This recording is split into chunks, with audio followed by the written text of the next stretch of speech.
Come on. No, wait!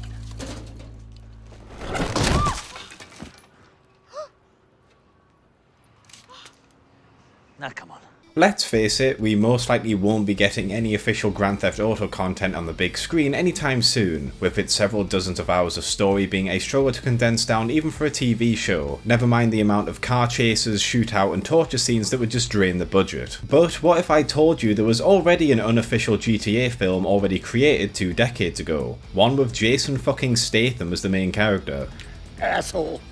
I'm gonna tell you again. Crank revolves around a hitman named Chev Chelios, who just assassinated one of the heads of the triad, Don Kim, under orders from his boss Carlito. Verona, a small-time criminal who has a past with Chev, knocks him out and injects him with the Chinese shit, a poison that will slowly kill the victim over time by slowing their heart down. With the threat of dying becoming a reality every time he slows down, Chev realizes he must keep his body pumping with adrenaline, doing whatever it takes, whether it be drugs, stunts or fighting, to keep his body going, at least long enough to get revenge on the people who ordered his execution.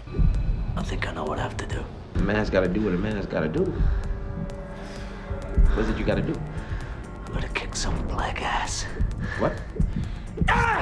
The opening scene really does everything it can to establish what type of movie you're going to be watching. It doesn't really mess around when it comes to getting the plot going, refusing to waste time on details that in the end aren't really of any consequence. It doesn't bother trying to tell you a date, it hopes you're smart enough to pay attention and realise it's in LA, because besides a few news reports, nobody really tells you where all of this is happening. And yeah, the opening of the film literally just starts. And I know that sounds like a weird thing to say, but I can't describe it any other way. There's no establishing shots or voiceover or anything, it just opens on Chev waking up with an absolute mess of camera angles, choreography and audio effects, and he immediately hones in on the DVD waiting for him so the rest of the plot can continue, not faffing around at all. After discovering his fate, he then goes into a massive fit of rage before storming off to the next plot point. This lays the groundwork throughout the movie. Chev will need to go somewhere, he goes there, usually in a fit of rage with some chases or fight scenes. He learns what he needs to learn and then he goes to the next plot point. Rinse and repeat for about an hour and 25 minutes. I know that sounds a bit unflattering and repetitive, but it really isn't, I promise you. I'm having a really bad day.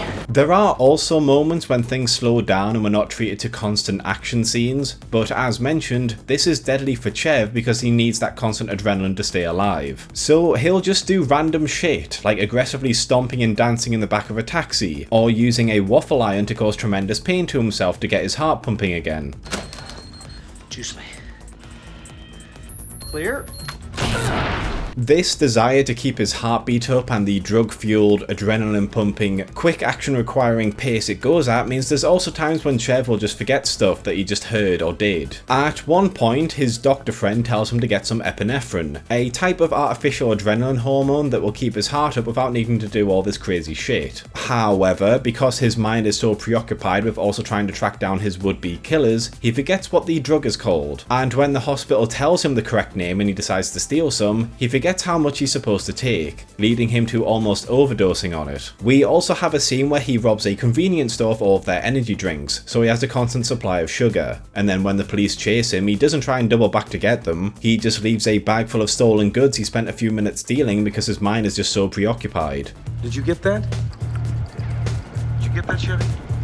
That'd be something, yeah. The violence and destruction throughout this movie is, as can be expected, massively over the top. Chev will destroy objects in a fit of rage or cause car crashes because he's speeding. You'll have the relatively tame and simple gunfights where one bullet will kill the bad guys, and then you'll have the scenes where Chev uses a dead body as a human shield and blood splatters everywhere, or he'll chop off someone's hand, or he'll put someone else's hand in a sewing machine and then turn it on. There's a lot of dead people by the end of this movie, I'll put it that way. You know, I kinda like that shit you put in me.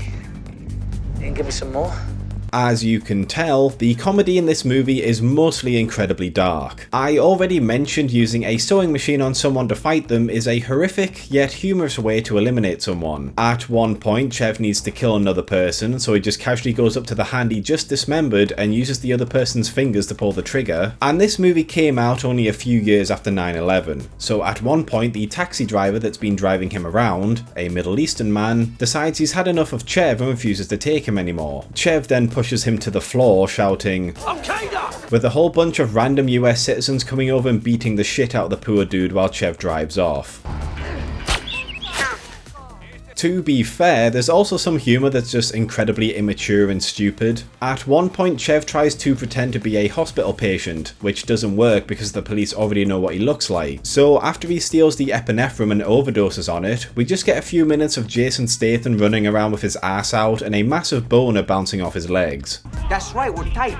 You haven't been tight since your brother fucked you in 3rd grade. This movie, being very similar in tone to a GTA game, manages to find a way to be incredibly sexist, racist and homophobic, while at the same time being progressive when it comes to these topics. For instance, Eve, his girlfriend, is a very kind and caring person, and once she finds out that Chev is actually dying, she goes out of her way to make sure he keeps his heart rate up. At the same time, this mostly involves sex, and she and most of the other female characters are just used for sex appeal and nothing else. Chev is also shown to have worked alongside and had professional relationships with a wide variety of ethnic groups. He also, when fighting his enemies, routinely makes slurs and stereotypical remarks towards them. Speaking of which, he also says the very homophobic slur word as well, and yet he's kind of friends with and trusts someone who's part of the LGBT community, which for a main character in an action movie in 2006, that's quite progressive. It's also not a stereotypically gay character either. It's briefly shown at one point in the movie and then that's just kind of it. Everything else around their character has nothing to do with them being gay. Despite its relatively low budget, the movie manages to push it to the best of its ability, with plenty of chase scenes, property destruction and slightly out of date but tone-fitting special effects. Although there are some establishing shots, sometimes they'll just say fuck it, and you'll get to see a Google Maps image showing you where Chev is going instead of just wasting time filming his car going to its destination, and because of the tone of the film it just hilariously fits in. Even though the actors know what type of film they're in, you can see they're clearly putting in the effort. And despite how messy it can be at times, the film is still well presented, and how the movie is edited when the adrenaline gets pumping is really fun. You can tell that everyone involved had a blast making this. It also, to my surprise, was one of the first things that Sam Witwer starred in, long before he became the Star Wars icon he is today. Overall, Crank is a blast to watch, and I don't really want to get into any more details because if you haven't seen it, I want you to experience it for yourself. So if you've ever wanted to watch a movie that feels like a Grand Theft Auto movie, then feel free to check it out.